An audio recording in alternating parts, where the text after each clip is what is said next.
We know that there are difficulties on the horizon, as many of you know, where the government is bringing in the traffic light system and different restrictions on the way that we can gather in worship on Sundays and other days. And the bishops, as I'm sure you are aware already, have put out a document with guidelines in this regard for the parishes. And it is sad that we have too much taken our cues from the secular world and the secular government rather than taking our cues from Christ the King. Had we been more full of faith and more full of the desires of the heart of Jesus, we may have been more vigorous, or even made some steps, I should say. I don't even know if any steps were made, and hopefully if they were to be made, we could have been more vigorous in the making of them. I don't even know whether any steps were made towards the government to say we don't agree with these separations and segregations that are being imposed upon the churches and the religious groups, and that we do not in any way accept this kind of segregation, and we will not be a part of it. We've never done it in our entire Christian history, and we're not going to start now. And we ask for you to provide a different mechanism, and here's a mechanism that we've worked out, and we're going to be in a dialogue with you because we refuse to accept it. And the bishops could have had that legislative and political power. They could have called for a summit meeting with the government and the representatives of the government to enter that negotiation and to push hard for the sake of the Christian people. Would that have been the case? I don't think it was. And we seemingly have just bought into this style of segregation which really runs entirely counter to Christian thinking and Christian practice. My thinking for the parish here, we are having a meeting with Bishop Michael on Tuesday. There's a Zoom meeting for the Western Deanery where we will discuss the practicality of these things. The first thing I would ask and request of you who are parishioners who are watching on the live stream and who come regularly to Holy Family for Mass would be to email the office if you are vaccinated and to let us know whether you would be unwilling to come to an unvaccinated Mass and thereby only wish to come to a fully vaccinated Mass. I'm trying to get a feel for what kind of numbers are in that particular intention and attitude in the parish. My own desire is not to do any segregation, but to try to work around it completely and to essentially have masses which are open to all. Some might reply to me and say, but hang on, for the last year we've had reduced numbers, and for those in the parish here, you know we had a ticketing system. I had an online system where people could book a ticket, and then we checked those tickets at the door. So we did always have some kind of mechanism where people were, in a way, reporting in, and we had a record of who was coming. And some people used the QR system, so there was already some acceptance that the state had some visuals, knowledge on who was coming to Mass on a Sunday. There was already some sort of partial buy-in to these kinds of systems. But there is a big difference. Last year when we had reduced numbers at 100 and at 50, I think, from memory, we were always letting everybody in. There was no discrimination made. It was just simply a first in, first served system and access. And often, in fact, we allowed it to run over a bit. We weren't stringent on the numbers. Sometimes we had 130 here at Mass. And we were flexible in that regard because of the need to allow people to worship and the knowledge, the true knowledge that we had, that the state has no authority over the worship of God, strictly speaking. And for those that have been following my homilies for the last 7 Sundays or so that we've been in lockdown, maybe more, 8 Sundays, as I've unfolded the church's thinking and my own opinions on certain matters in all of these regards, the mandates, the lockdowns, the control on worship.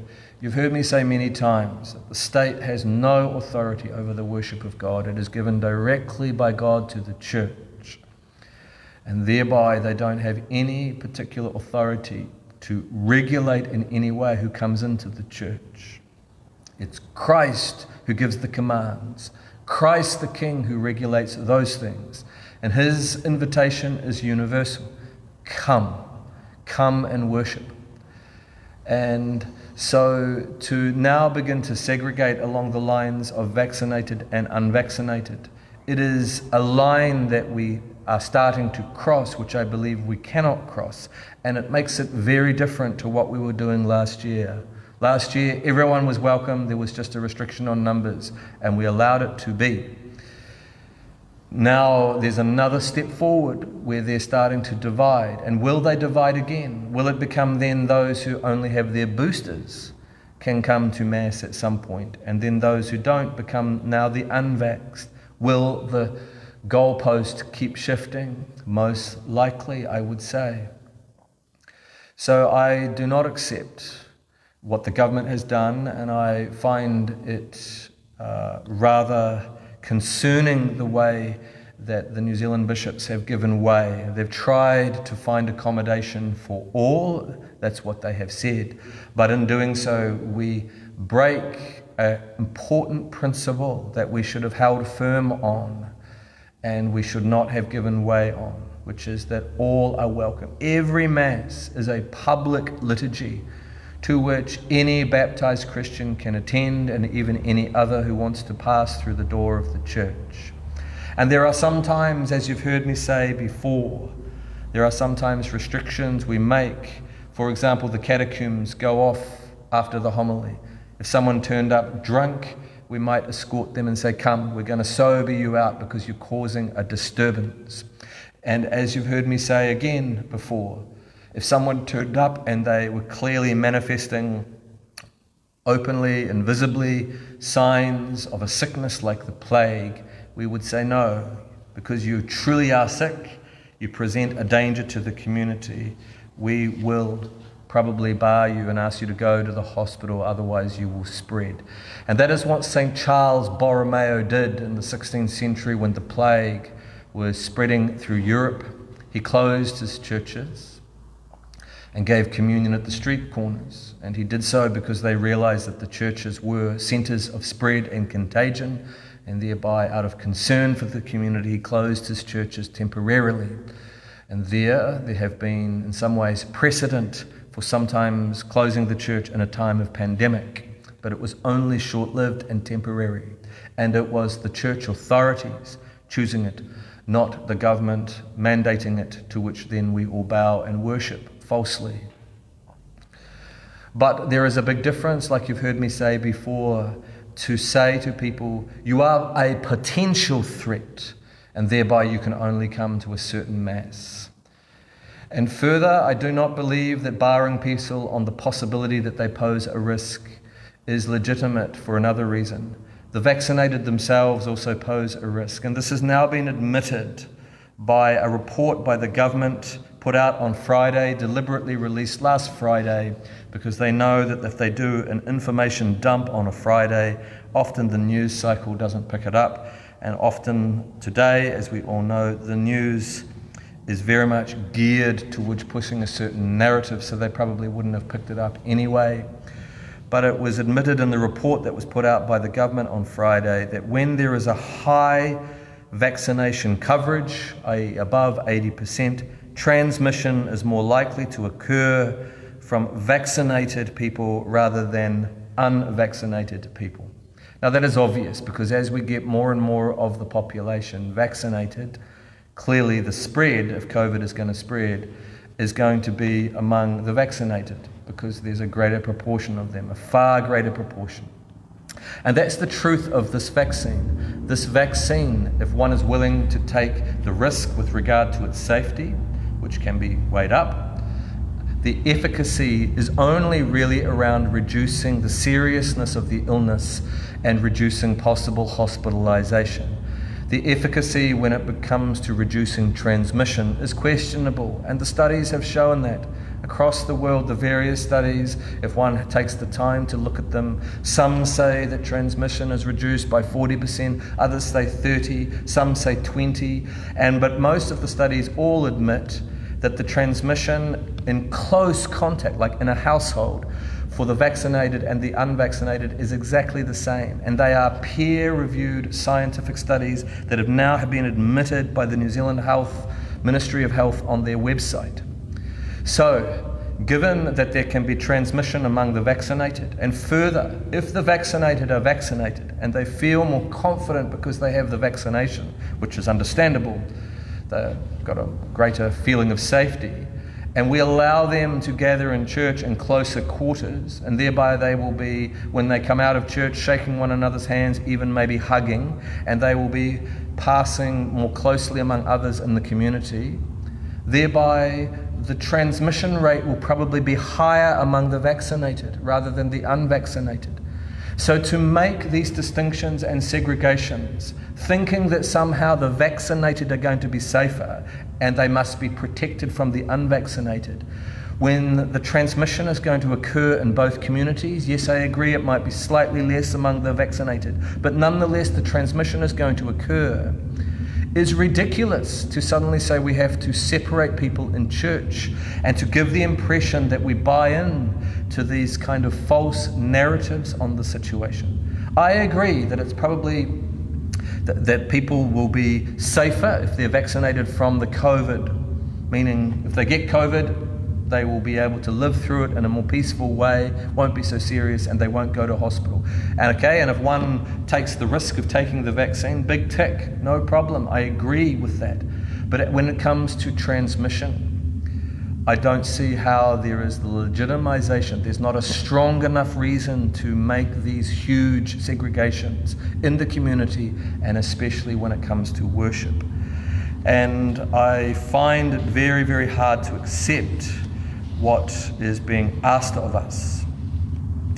The problem that we have is that if I ignore it and say, right, we're just going to have open masses, if we are reported and the police turn up, there's a possibility that we could be fined up to $12,000 and possibly up to $15,000. Would they do that on a first transgression? I don't know. But my personal inclination is to say this. The masses on Sunday would continue as normal, 8 and 9:30, and they will be for the unvaccinated, just as normal parishioners. And if the vaccinated are happy to attend those masses and take those risks, as minimal as they are, fine, you're most welcome. Everybody is welcome to Mass, as always. And I would try to probably be as flexible as possible on the numbers. So if we're at traffic light red or orange or green, there would be an open door policy, and we would be fairly flexible about checking things at the door.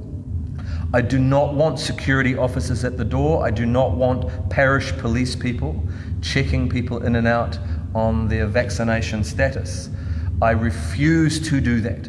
We are not having a police system at the door of the church where we become basically a Chinese government church or a Soviet government church. I am not doing that. I am not allowing the government to have full vision and knowledge on who is coming to Mass through the monitoring system that they're putting in place. I refuse that. That is contrary to the gospel. But how do I navigate if we're going to have the masses and have maybe some flexibility in numbers? And if there is a group within the parish who are vaccinated and really demand that they want to have a safe space so-called, there is a possibility that I would put a Mass on a Sunday evening, maybe at 5 o'clock, no music, very simple Mass, but I will keep an open door policy. I refuse to close the door on the unvaccinated. So it might be safer, there might be a higher percentage of vaccinated people, but I will not be monitoring it on those grounds. And if the unvaccinated decide to come, a few of them, I am not going to turn them away. It is entirely unchristian and against the kingship of Christ in that regard. Maybe I might do this. If people are really concerned and they are worked up in their own psychology about the safety of it, I might say, well, the first 5 pews here on this side of the church are for the vaccinated. There'll be a 2-pew space, and then the other pews will be separated by the normal little ropes, and the unvaccinated can be in the other parts, just like we do for the crying room. There's a separation for the children who might make some noise, and we have a sign on the door that says only parents with young children in this room, and we all accept that little segregation for obvious reasons. I will say the first 5 pews are for the vaccinated here. There'll be a bit of a separation. There's a 2-meter space to the other side of the church, but the other side of the church is open to all. And there, someone might feel a bit safer, and they would receive communion first to make them feel a bit safer, and then afterwards others would receive communion. And I would ask, as I think is legitimate for the reasons of reducing transmission, that people would wear a mask as much as they can in church. I don't see really any trouble with that. It's not bowing down to a mandate of the state. It's just saying if Delta is out and about and it's going to spread everywhere and it will probably in time reach everybody, let's use our intelligence and reduce the possibility of breathing Delta on other people a little bit, because the masks do have some efficacy in that regard, not entire, of course. Okay, we might say, well then, I'd ask that people wear masks in church a bit more than that what they're used to. That would be a way around it, of trying to navigate this ridiculous system that I do not agree with at all. Sad times, my brothers and sisters, where we are put in situations like this, but one thing I'm trying to avoid is having the state turn up at the door and then threatening to prosecute and fine us. And we are not a rich parish. We don't have $15,000 to spare on a fine like that. And on the other side, I want to accommodate everybody with all of the different psychologies that people have today, from people who shrug their shoulders and don't care to others who genuinely are worried about their health. We want to have the churches open and to accommodate as best we can. I refuse to put monitoring systems on the door. I am not doing it. I believe it is anti-Christian to do that, and it is buying into a state monitoring of worship that is unacceptable, and it is buying into a segregation which is anti-Christ. I agree with safety and to help people make them feel as safe as they can be if they have genuine worries, and thereby I will do something of a minor separation in the pews of the church, like we sometimes do in other situations. When I was in religious life in France, we had brothers and sisters in the community, religious and priests, and we would sit, women on one side and men on the other side of the church. And that was just a beautiful little traditional symbolism that often went on in famous monasteries in Europe when the brothers and sisters of different wings of monasteries came together to worship in the same church. It was often the way it was, men on one side, women on the other. It was a segregation, but not because people were being barred from worship. It was just to highlight a natural difference that existed among people. So having maybe one side of the church or one part of the church for the vaccinated and another part for the unvaccinated, I don't mind doing that, but I am not closing the doors for the unvaccinated at worship. And we are having a meeting on Zoom on Tuesday with Bishop Michael, and I will be communicating these things to him.